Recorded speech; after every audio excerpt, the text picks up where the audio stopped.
But communism, through actual atrocities against class enemies, or just plain stupid economic policies that failed and caused food shortages, famines, and mass starvation, has actually killed more people than Nazism, fascism, or religious fanaticism ever has. By concentrating on these systemic solutions that seek to fix the common root causes of our society's deep systemic problems, all of these surface symptoms and proximate causes of our most visible problems all go away or significantly lessen, and not merely take on new forms. Focusing purely on suppressing visible surface problems without addressing the real root causes ends up becoming a game of whack-a-mole. Whack the mole, and the same mole emerges from another hole. That isn't solving any problems at all. Try legislating an anti-dynasty ban, and you could ban some of the good and competent guys like Vico from running for office just because they happen to be related to existing politicians. Try legislating a 200 peso daily wage increase, or worse, bring the daily minimum wage up to a whopping 1,200 pesos per day, and instead of improving Filipinos' lives, you will end up causing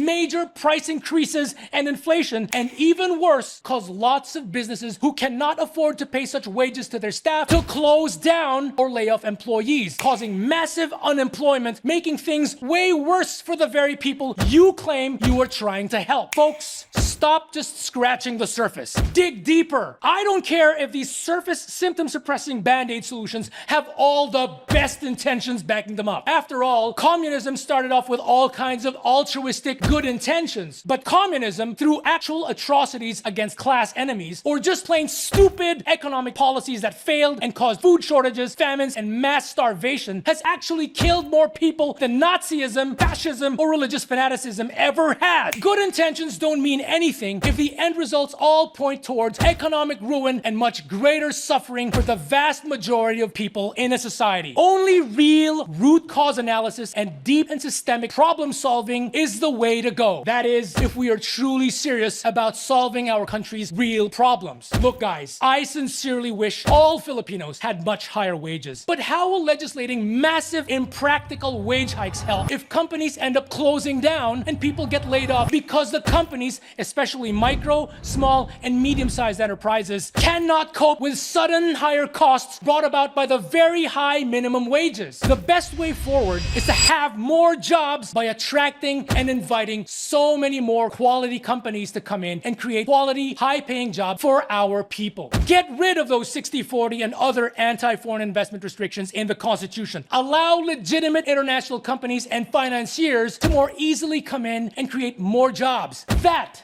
is the way forward.